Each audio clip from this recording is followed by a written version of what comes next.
Good morning, everyone. I'm Seth Feit, Group Vice President of Talent for Charter Communications and a member of the C2HR Board of Directors. Charter and our Spectrum brand are very proud longtime supporters of C2HR, and we're pleased to be a champion sponsor. A special shout out to my colleague, Christine Calandros, who is this year's C2HR Aspiring Leader. Christine joins an illustrious group of Charter HR leaders who've won this award in the past. Our Group Vice President of Benefits, Beth Biggs, and our VP of Recruiting Solutions, Jen Tracy, have both been award winners earlier in their careers. We're proud of each of you and the entire HR function at Charter. Before I introduce today's moderator, I want to remind you that today's session is being recorded and will be available for on-demand viewing at the conclusion of the conference. There will be no Q&A at the end of this session, so please sit back, relax, enjoy your coffee while you listen to some of our industry's most influential HR executives have a conversation about HR in 2020. Now I'll turn things over to my friend, Chris Powell, CEO of Talmetrix and fellow C2HR board member, who will introduce our panelists and get things started. Chris? Seth, thank you for the warm welcome, and welcome to everybody to this coffee and conversation. It's going to be a really interesting next hour with the panel that I get the great honor to moderate. But before I introduce them, let me just kind of tee up why I'm super excited to moderate this particular panel. Is that, hey guys, I'm reminded of the song, "What a Difference a Day Makes." Geez, what a difference a year makes. I mean, think about all that's happening in the world that we're all living through in this very moment. We've got a unforeseen global pandemic. We've got emergent racial equality and social justice movements. We've got escalating environmental and climate events with record-breaking wildfires in California and out in the West, hurricanes along the Gulf Coast and East Coast. Who knew that we would be in the Greek alphabet on hurricanes this year? And then we're finishing up a US presidential election. And so that's a lot. One of those events by themselves is unique in itself, but the confluence and the convergence of all those things brings a really interesting opportunity to hear from some of our industry titans and leaders in HR. And so join me in welcoming Karen Gray, Executive Vice President of Human Resources at A&E Networks, Paul Marchand, Executive Vice President of HR at Charter, and Bill Strahan, Executive Vice President of HR at Comcast. Hey panel, good morning to you, welcome. Good morning. Good morning. How was everybody? It was fine until I listened to you, Chris. I'm rethinking things a little bit. Well, hey, hopefully by the end of this chat, we will have some light and hope that, hey, this group of folks that are listening and watching us today are the folks that are actually out there. So I'm hoping that we can part some wisdom and support for the work that they're doing out there every day to make the world and the workplace a better place. But I tell you what, this is coffee and conversation. So let me do a quick check. Does everybody have a warm or cold beverage? I just want to see. All right, we're good. All right, so I'll tell you what, let's just, as they say, jump in. And as Seth mentioned, there won't be a chance for Q&A, but I'm hoping that that we'll be able to share some insights. And if you miss anything, you'll be able to catch it on the rebroadcast. But I'm going to kick it off, and guys, you know, this is like jump ball, but I'm going to start off with Bill with a question. And Paul and Karen, feel free to chime in, and we'll just keep this conversational, and then we'll rock and roll. So as a former CHRO and a CEO of a company, I'm always mindful of, hey, what's happening with my people? What do they need to feel safe and secure in their role in the society and the world that we live in today? And so, Bill, I'm really curious, what are you doing, or what are you thinking about in terms of caring for the psychological and physical safety of your HR team and colleagues out there? Yeah, good morning to everybody who's watching, and thanks for having me included. Chris, that is an excellent question. And you know, if I pull out to the company level, I'm super proud of what we've done between having people be virtual. 15,000 people became virtual in about 2 weeks from call centers, and trying to make the right decisions around protocols about in customers' homes, in the retail business, really across the board. We've had as an element of our HR strategy for many years, one that we're very proud of, that we focus on 4 elements of health. And it's actually physical, emotional, financial, and career. We always bundle the 4 together. We never talk about just physical health or emotional health as a bucket. We always put the 4 together because inevitably that's where we end up making decisions. And it's getting all of those as right as possible across the portfolio. And I think that's how we've approached it for the company as a whole. But when you asked me that question about the HR team, I kind of catch myself a little bit. I'm not sure that we and I as the HR leader really have done a sufficient job to focus specifically on HR and what am I doing for that team. So I know that generally the level of really enhanced communication, education, just the amount of cross-functional meetings that are occurring are driving a lot of psychological health because people are more informed. They see protocols and policies that are being interlaced together to keep them safe.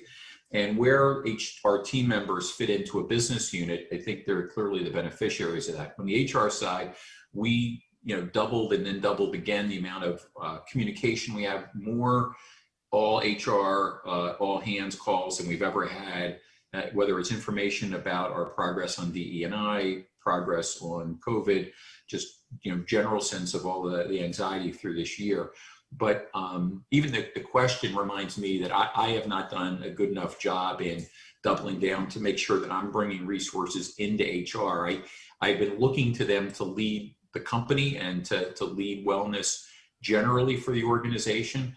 I think this has been a year where HR has had to step up and to take on a different kind of operational leadership role.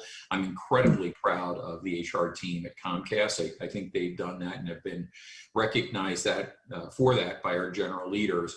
But shame on me, I need to go back and double down on them.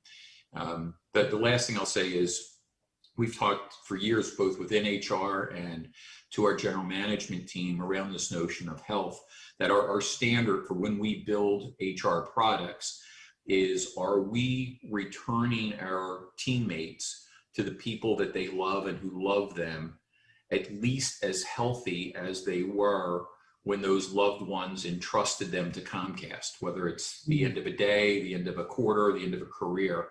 And that doesn't maybe sound like such a high bar to keep them as healthy as we got them, but some days that's harder to do than others, especially across the 4 elements of the portfolio. I think I have to do a better job of making sure I'm living up to that for my own HR team. Hey, Bill, thanks for kicking us off on that. Karen, Paul, anything to add to that?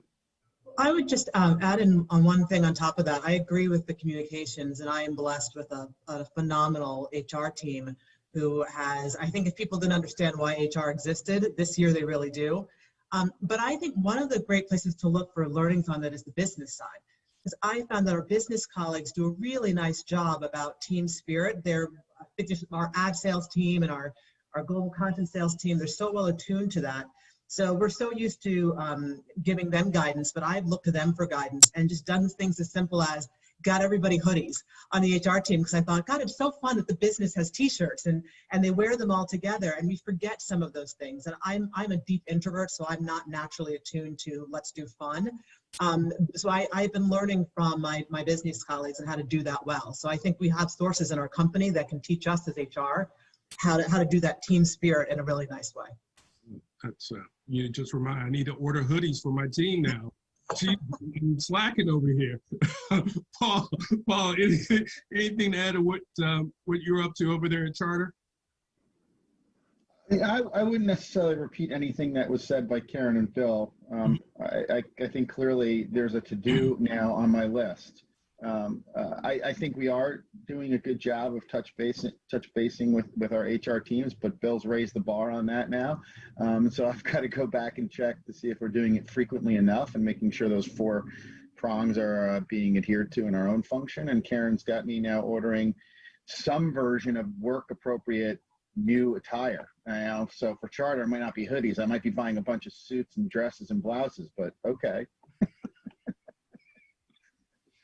Think pocket squares. Pocket square. I tell you. Well, let's keep this one going because Karen, you said something that I actually want to throw to Paul to kick us off on is that, hey, you're looking to your other business colleagues and peers to see what they're doing to drive spirit and empowerment and engagement. But Paul, this raises another question like, hey, how has that conversation shifted in the C-suite over the last 8 months? Because I'm not in that room anymore. So I'm sitting over here on the edge of my seat like, hey, what's happening? Talk to us. What's going on? Yeah, even though you're not in the room, Chris, you're a fairly connected and astute individual. And I bet you will predict or could have predicted the things I'm about to say, which is first and foremost, the conversation has absolutely shifted to, what I'd call more crisis management mode. Now, in the initial sort of COVID pandemic news, I think we were more in the thought that like this is a winter storm or a hurricane that's going to last a week or two, and we'll sort of navigate through it, and there'll be some kind of solution at the end, and everything will get back to sort of normalcy. Well, I think we all quickly realized, not just in the workplace, but just broader as society, this is a long road. So this is like a marathon as opposed to a sprint event. And I think that conversation then started to sort of shift and sort of start to get us into sort of how do you really project manage this crisis, and how do you think about the long game? There were certainly some right out of the gate things we needed to do, and other companies did, and Charter specifically did. But the conversation did shift to sort of the long game and how do we sustain support to our employees and our customers, right? Because, from an essential sort of service provider perspective, we needed to support our customer base. The other conversation in the C-suite that really changed was like, hey, where's the HR guy? More knocks on the door, more emails, more calls, more stop-bys and flybys than normal. I think that's a great thing. Certainly, out of a crisis comes an opportunity, and the opportunity has been a chance for the function to demonstrate, what we have are some really deep capabilities to navigate in a challenging environment. That's kind of part of the DNA, I think, of an HR professional, and so that was sort of another conversation that sort of took place. And the third thing I would, When you say deep, did it also widen? Did you find that the kinds of things that you were actively managing, actively leading on it, not just deeper, but did you find it also went wider? Yeah, no, for sure. And that's a nice build to what I was going to share next, which is this notion that we became not only the group that got a lot more calls and a lot more knocks on the door, but a little bit more of the stepping into the role of a quarterback, right? Sort of starting to help run the play. Using the analogy of what's going on right now in college and NFL season, which means things that I think where I think, Bill, you were going, which is all of a sudden we got to work and tie closer to the facilities organization, work and tie closer to the government affairs group to find out what's happening with PPE, what's the early stages of vaccinations, what are all the governmental rules and regulations by state, by county, by federal level, by the CDC in terms of how to operate. Work closely with our legal function. Many groups that we already are great partners with, we became more of the quarterback of activity, and they kind of came looking to us, and we kind of came figuring out with them to sort of modify the playbook that we needed to run. Paul, this is really interesting. It was shared with me at another meeting I had that, back in the 2007, 2008 financial crisis, CFOs were the quarterbacks to help companies navigate. But in this moment, with this convergence, it's HR. I love how you frame that, hey, we are in the quarterback position, which, puts us right in the spot where, we've got the skills and capabilities to lead this. Karen and Bill, anything else to add on that, or how things have shifted in your C-suites over the last 8 months? Yeah, I mean, I would agree with everything Paul said. And I think, Paul, you said it so brilliantly, which is the subtle shift to HR starting to quarterback more. And I think that's exciting for people in HR. You know, and I touched on this earlier. So I started off as a lawyer. And when I moved into HR, people said, why would you do HR? And I had so many good reasons to why I would do HR. I think this is literally the best career anybody could ever have.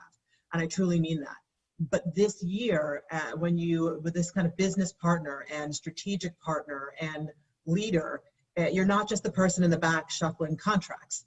And so the whole function of HR has become elevated in a way that I think is extraordinary. And I hope it really sticks, because I think it's great for anybody that's coming up through the ranks of it.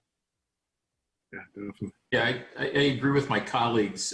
The only thing I would add that I think speed is an element too, that it all, you know, all the complexity, the breadth, that Karen and Paul have spoken about, but then also like super compressed. Mm-hmm. And we, I think, had been a little bit kind of hub and spoke in terms of conversations. People would come in and out of the CEO's office or the CFO's office, whoever's. We all tend to get together now a little bit more often and make fast decisions on a cross-functional basis.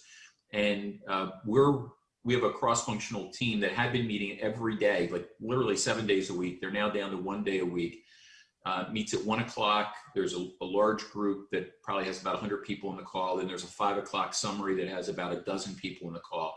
And Mel Penna, who many people here know from C2HR years ago, more actively involved. Mel runs both of those calls.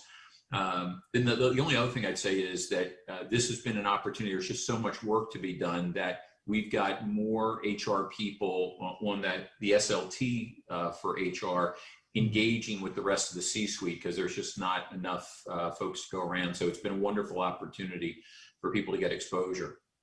Well, I mean, it's clearly one of the things I was really curious to hear from you all this morning was around those opportunities for HR professionals, the function, the practice of HR. So any additional insights or things you guys would throw on, or opportunities now that HR could clearly step into? And I love that, Paul, quarterback it.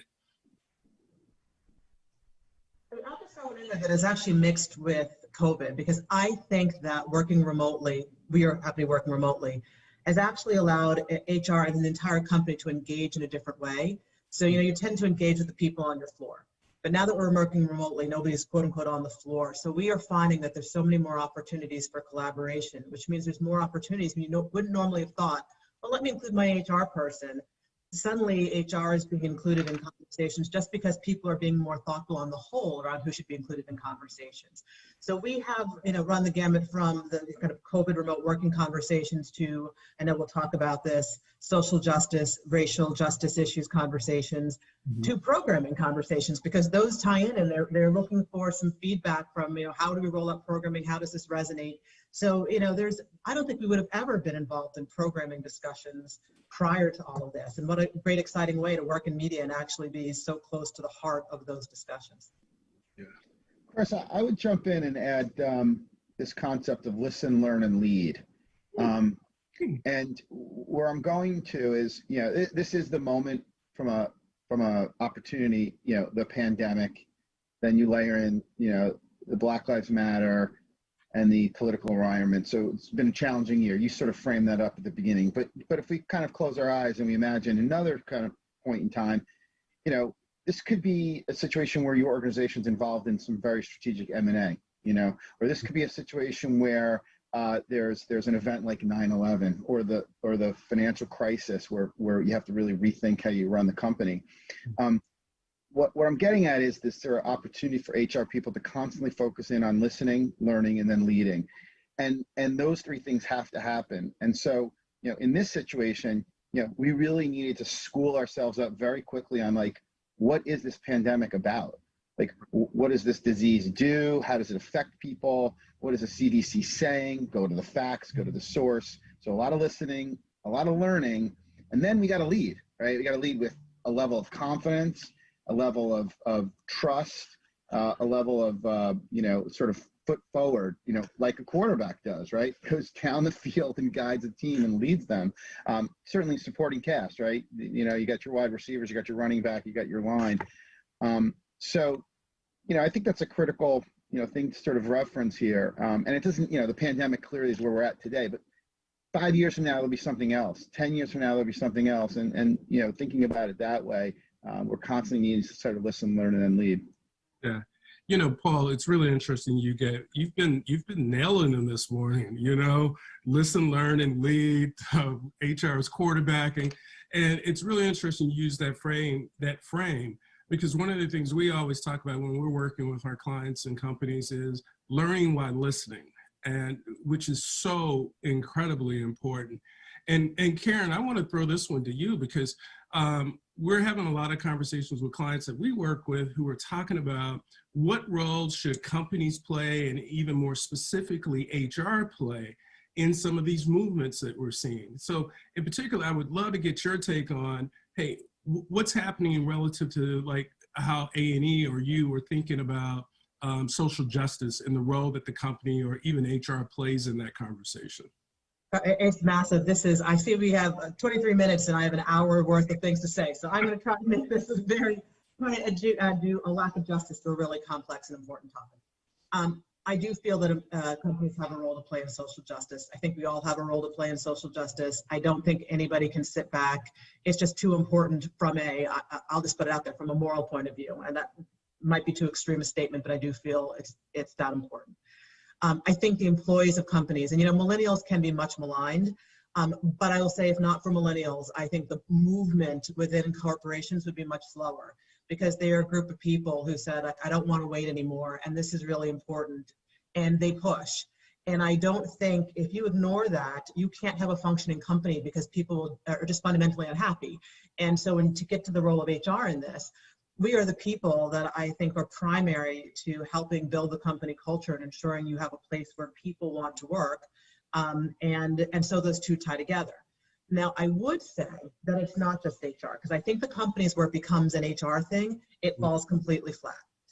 I fortunately do not work at such a company. Paul Buccieri, our CEO, is extraordinary on these efforts, and I'm pleased that we were recognized with some of those by C2HR, this conference. And so we've tied it together, and then that social justice moves across everything. So we have just come out with our goals process for this year. We said everybody must have a diversity, equity, inclusion goal throughout the entire company. So we're embedding it so it does not just become an HR piece, but was it HR that helped push and said, yes, we should do this? Was there, fortunately, a CEO and an executive team that said, yes, pushing against an open door is a wonderful thing in this area. And so that moving together, I think, helps the entire thing move forward. So I strongly believe in people absolutely can and should disagree, but I strongly believe that companies have a very strong role to play in this, and that HR has a very strong role to be one of the primary pushers in this respect. I love how you connected the social justice piece to culture, because literally these are the things that I think companies are dealing with in terms of both social justice and racial equality. But before we kind of continue that, Bill or Paul, anything to add on the topic of social justice? Yeah, actually, I was hoping to ask Karen for a follow-up. Sure, go ahead. How consistent do you find your employee base to be in their point of view about some of these issues? We're such, and I know Paul is the same situation, a very large company with, our workforce, Charter's workforce looks like the American workforce. And while nobody stands up in the company and says, no, you know what, I am for racism, even if they're flat out bigot, nobody is saying that. And I'm not talking about unconscious bias, you know what I'm saying, but there are other elements where there are other points of view, and people say, well, I'm not so sure about that. And we find we get a lot of pressure from the coastal cities that what would classically be in this year a blue state, but we also have a large portion of our company and our workforce that's made up of other red state populations. And I'm curious, how do you handle, as you begin to work out and say, well, either this is where we're going to stop advocating for a social position, or this is how we're going to handle it when 30-40% of our people perhaps don't agree with it? Thank you. I think that is such a phenomenal question because it is something we struggle with. So we remind people, one of our values and the thing that attracted me, I've been at A&E for a little over a year. And the thing that attracted me when I was looking at A&E as a place to work was that one of its values is kindness, which I thought was very unique. And so we remind people when we're having these discussions, you have to remember that not everybody thinks like you do. So first and foremost, you have to have the discussions in a way that is respectful. And that's the company values. It's not hard to get through. And I do find when you remind people of that, it allows them to pause. It makes them stop. We have had a series of town halls where we put questions in the chat function to the presenters because we don't want the conflagration that's happened with some other companies when they haven't thought that way. And some of the, why is Black Lives Matter? Why don't all lives matter? Those questions come up, but they come up in a very a way that we can address them and without people getting upset and battles breaking out over it. Now, I was very proud of the employees just around the election because we thought, okay, here's a place where you can, get very extreme. And every single employee went out of their way to say, we know people think differently. So we want to talk about this from a point of view of whether I'm feeling stressed, not did you support Trump or did you support Biden? So I think it's a great question because you do have to wrestle with that. I'm just fortunate that there's a corporate value that allows us to wrestle with it in a way that grounds us in what we've all been trained is really important. Guys, excuse me, I'm sitting here like patiently back to Paul's learning while listening, and I forgot I'm moderating here. So let me jump back in and let me do my job here. But Karen, thanks for leading off and getting us deeper into this because these are complex issues, right? I mean, you think about social justice as a strategy or a perspective or a movement that we as HR professionals have to think about. I mean, when I started my career 30-something, did I say it? I said it. When I started my career some years ago, I mean, these weren't topics we were covering in HR, but now we are. And so how great that is, but how also an opportunity. So let's talk about this whole concept of what's happening in terms of racial equality and how that's showing up in society, but also more so how is that showing up into the workplace. And I'm really curious across the board here, panelists, kind of what are you doing back to using Paul's frame, to listening, learning, and leading in this time and space with racial equality? Karen, you want to kick us off? Sure, I'm happy to. First of all, I have to give a shout out to the millennials. So I'm Gen X, and you showed up. There weren't a lot of when I started at the law firm, there's nobody that looked like me, and you just kept your mouth shut. You showed up to the partner's office. It was the pad and pencil, and you took notes. And bad stuff happened, and you would stand up for yourself on your own. But maybe things got addressed, maybe they didn't. And there's this group of people that are saying, no, that's not how life works anymore. So they're forcing people to have conversations that we were always taught that you didn't have, right? You didn't talk about certain things, and it was kind of a veneer of politeness. So they're forcing us to break through this, and we found that you can do it. I mean, the thing is through the town halls, and we look at our programming, right? We had ride-along policing shows, and I don't want to go deep into that, but it did force us to look at how we were approaching programming, like many companies did, right? I think all companies have had to do this, and we're the better for it. Right, we've involved more people, got more thinking, and people feel good. There was somebody that unfortunately, right around the time that George Floyd happened, had to leave for surgery. And she came back recently, and thank God she's healthy, and we were talking, and she said, in a few months, it feels different. People are listening to ideas differently. Things I pitched they didn't want to hear about, they want to hear about now.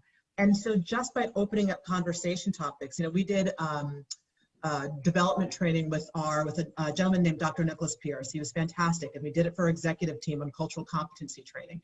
And we're starting to have conversations with each other that we never had before because we've all learned how to have them safely, and that the world doesn't fall down if you talk about the taboo topics of race, religion, and politics.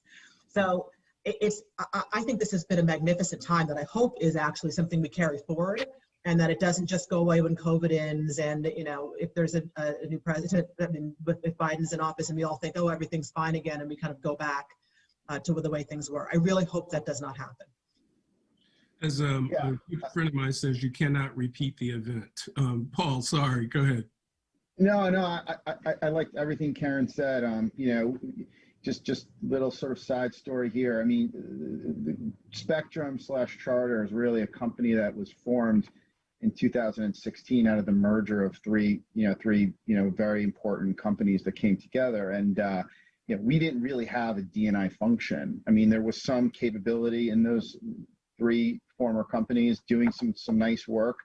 But, hats off to Tom and the leadership team. And we brought in Rhonda Critchlow, who's been on a pathway to establishing and formulating a plan and a strategy around 5 pillars and driving those pillars.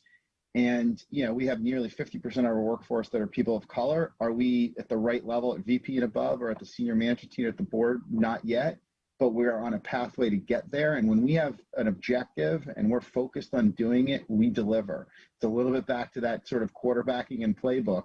We're here, the quarterback really is the CEO of the company and the leadership team together as a kind of a uber quarterback. And so I'm a big believer on this topic. It's really a long game topic.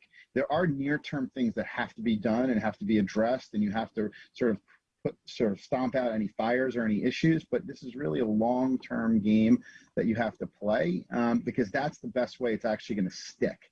And I think Karen just mentioned it. You can't just say, okay, we have a new president, or we have a new policy, or a new law. Okay, that's going to solve it all. That's probably a little bit how I diet after Christmas. Like I'll do a 1 month of just not eating the wrong foods, and then quickly I'm back. Right? It's not sustainable. So I really think this has to be a sustainable strategy.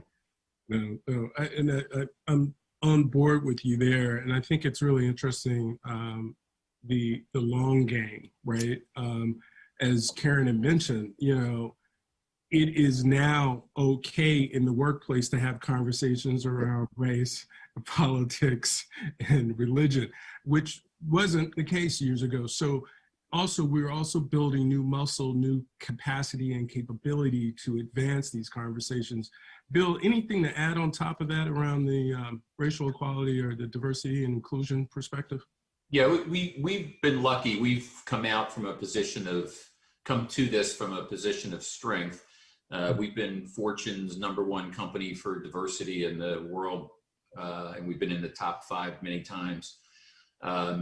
So we have had a chief diversity officer. We have had for a decade a joint diversity council, which is external leaders who come in and advise us and hold us accountable to ourselves for our progress on diversity. And people like the head of the NAACP, the head of UNIDOS, the head of various organizations, community leaders, and the like. So we've had a high standard, a high level of infrastructure around this. And so we were relatively well prepared, I think, to continue exactly as Paul said, the long-term progress. And we're a big company, so everything we do has an extra 0 on the end, and is sounds impressive just because it's got a 0 or 2 extra. But right after George Floyd was murdered, we've made $100 million available over, I think, the next 3 to 4 years for various external causes. We've also stood up some additional working groups. We had a DE&I day. The first day, 35,000 people participated in an educational program. The kind of the keystone was Jerry Kang, who's really one of the country's leading, if not the leading expert on unconscious bias. Since then, another 15,000 people have consumed the material of that day. We're on our way to about 80,000 people by the end of the year will participate in the exact same program. And then there's some deeper training that goes beyond that, and some ability to have closed loop communications through chats and huddles and the rest. But I think the most important point, and I'm going to say this has been the 2 places where I personally have had to come to a greater recognition of places where I need to be courageous and HR needs to be courageous. One is in not cringing or shying away from language. I've been privileged to be one of the champions for our Black Employee Network, BEN, for a couple of years. And in a leadership meeting there, young woman, I mean, this is somebody in her early 20s saying to me and to other, C-suite type executives, hey, we need to talk more about white privilege, and you need to name that. And the idea of 6 months ago, some 22-year-old saying, hey, Strahan, you need to get on board with talking about white privilege. That wasn't happening. And hopefully not because I was consciously, actively saying, hey, you don't talk to me that way. It wouldn't have dawned on anybody, I think, for that to be okay. And you know, my need to get more comfortable with more difficult, risky conversations is there. And then the second one is we've gotten dramatically more transparent with data and saying, here is exactly where we stand with promotions, hire rates, staffing rates across cuts, and pushing that out to, you know, thousands of leaders in the company, and both being transparent with it, transparent with our shortfalls, transparent with our successes, but then also arming them to understand it enough to actually react to it so that they both can take the long view, but as a reminder for the short transactional view of what they need to do to aggregate up to the long view. And for an HR person, that's scary. You know, Karen talked about being an attorney. You know, when you think of some of this as I am literally creating evidence, you know, I am building a litigation machine against me where we're weak, but that's where we're at. We have to have the courage to do some of those things. Well, you know, Bill, you hit on it, very important. I was going to go there around the accountability aspect of where we are, both from a social justice standpoint, a racial equality standpoint. I think the level of transparency and the level of accountability that I'm seeing and hearing is unprecedented and required for the times and space that we're in. I am mindful that I only have about seven and a half minutes left with you guys, and I got a couple other things I'm curious about. One of the things we just had, I mean, we're still, let's just call it, we're still wrapping up the election. But I'm really curious to get some insight from you all around, hey, what, you know, if you're talking to the elected officials, from the president to Congress to your state and local governments, what are some of the things that you're hoping this next administration is going to focus on going forward? Bill, you want to kick us off, or Paul, who wants to take that ball first on me? I'm happy to jump in. Okay. Yeah, I've been thinking a lot about this. For me, I'd say the overarching theme is, can we get the federal government to nationalize employment standards more than having sort of an arms race between states or municipalities? It's incredibly complex for a large company when different cities are all trying to sort of one-up themselves on things like, this is what paid leave is going to be like in this county. Well, that's hard to administer. It's hard to set policies. It gets a little crazy. And I feel like we end up having to manage a workforce and manage a social and labor policy in the country against the aspirations of very local politicians. And so I'd like to see a stronger federal presence there and more countrywide rules. So that's overall, but that applies to, you know, even things like employee privacy. A lot of us are dealing with California Privacy Protection Act. There's been a little bit of a year-long delay in including employees, but you know, it looks like some Northeast corridor states, New England states, maybe Oregon, Washington, you know, are going to kind of come in quickly with like another version of that.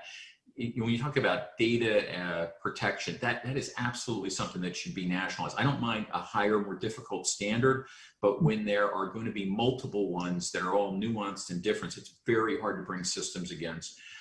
I'd like to see some reform around H-1B visas in the sense of, let's get to a more predictable model.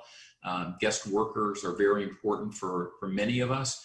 While we certainly need to make investments in domestic education, making people ready for 21st, 22nd century labor needs, the fact is that, you know, we need growth of global talent being accessible to us. Some of the consistency around pay transparency would be very helpful. Again, states, municipalities that have one-off paid leave I mentioned.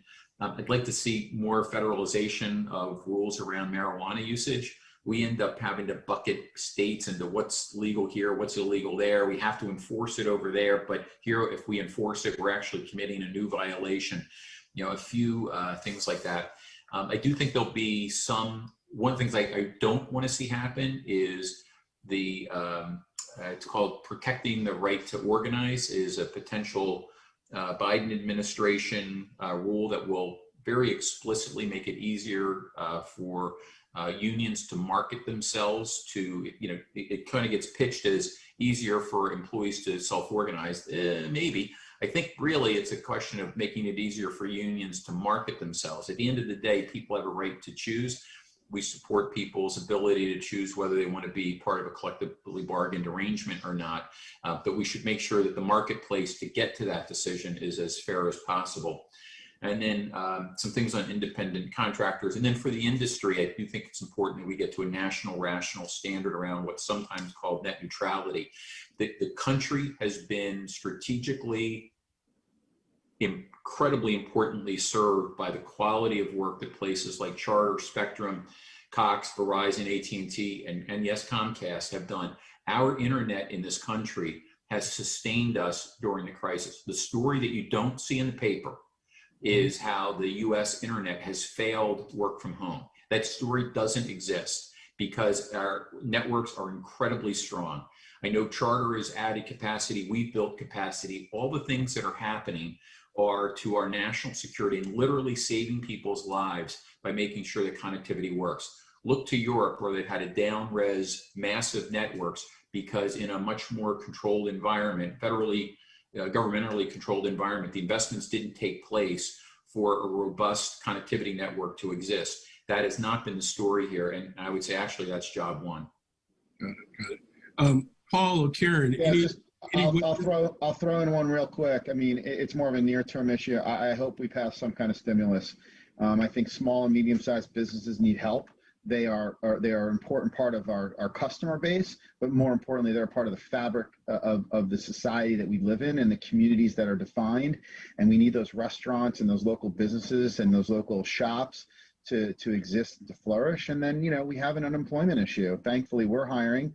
Thankfully, we're continuing to drive positive business results, but there are people out there who are struggling, and we need to figure out how to help them. And they are our customers or potential customers, and we want to do right by them. So I'd love to see that happen. Awesome. So Karen. Yeah, I'll throw in a couple. Of course, clearly I don't shy away from political minefields. I've got to learn how to be more diplomatic. So I'll just tread in again. And Bill and I were talking a little bit about how we're doing production when we were back before this. I think if there's any way to get better consistency around COVID standards, because states, it's very hard to do production with, even within a state, the county's different, and you're just trying to navigate so many laws. So that would be one for me. And then the other is again around data. You have, what are we providing to the EEOC? I believe in transparency and reporting, but I think you have federal, there's some ties up around that. I think California has its own thing. So again, I second strongly this kind of data consistency around what we're providing. Chris, what's missing in DC is a good HR function. If you think about it, right? I mean, this is a list we just came up with. They're not unreasonable asks, and they can easily be navigated if the collaboration was there and the willingness and the want was there. We should have some standards across the country, just like at Charter or at A&E or at, Comcast or whoever else. There are some national level standards, and we all kind of hold hands and live by them and accept them. Some maybe don't feel as great as others, but we realize we're one team working together. And we are one country working together, right? I mean, yeah, some nuancing can happen. I get it, in some parts, some counties, some states, but I'm with my colleagues on the dais here, and we're happy to be running for office if you want to elect us. But it's not it's not about politics here. This is just about doing the right thing for the citizens of this country. Well, no, I think you guys raised some really interesting points, from focusing on the stimulus, which helps all businesses, small and large, right?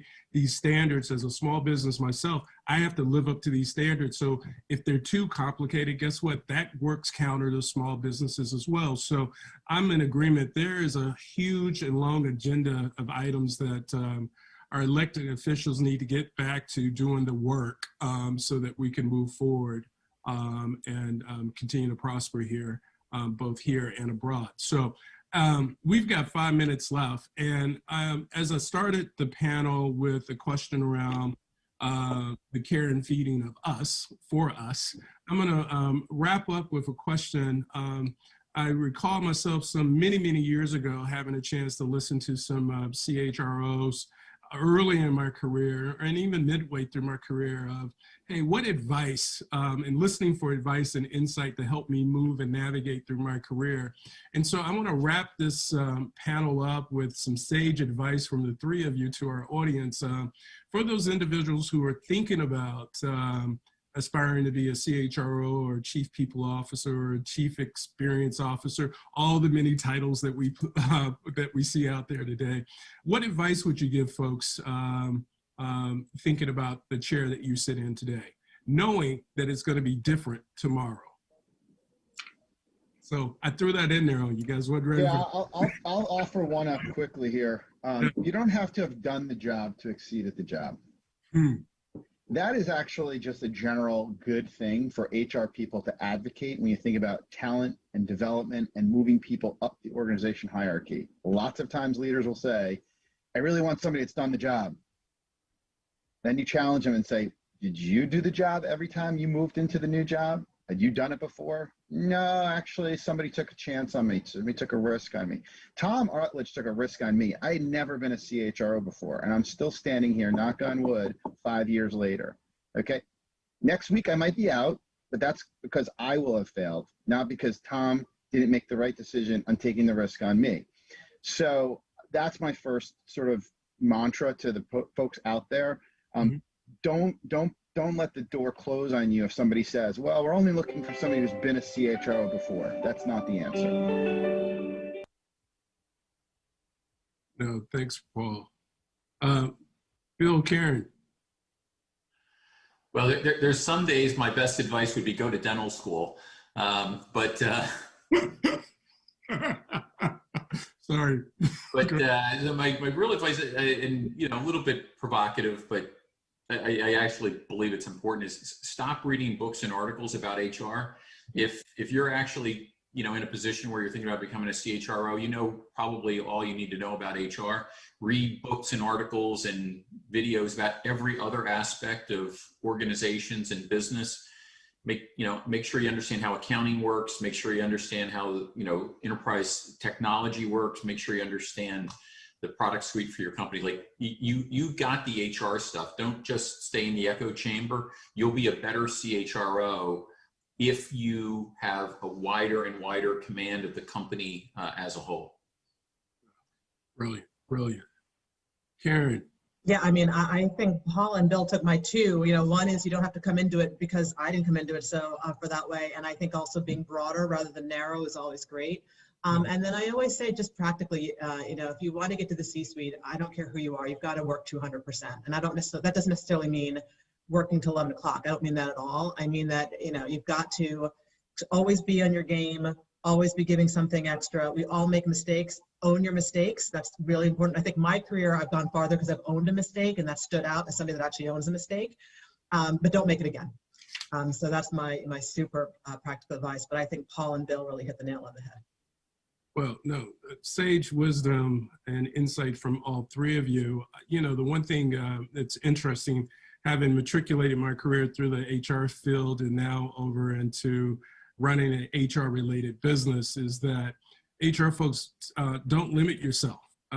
There's a whole lot, as you heard Paul mention earlier, that we are given more opportunities today than ever before to quarterback and lead. So that's not only in the HR function, but could also be in other aspects of the business as well. So I love the framework of listen, learn, and lead, because if you're an active learner, and back to Karen's point, and you're given that 200%, hey, the art of the possible is unlimited.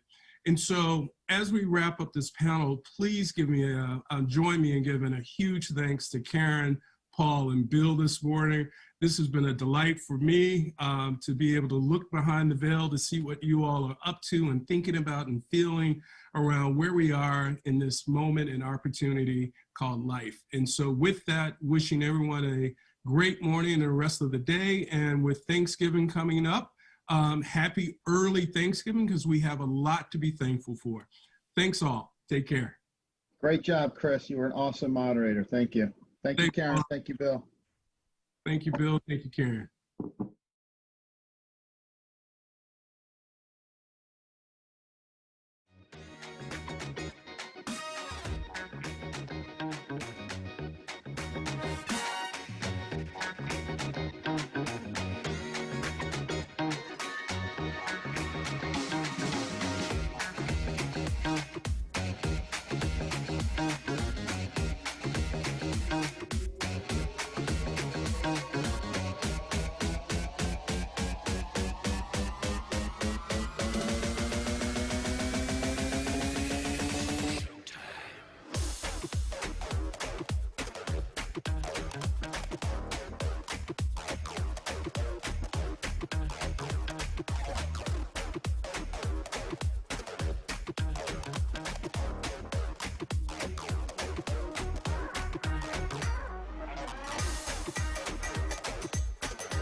Calling new sound.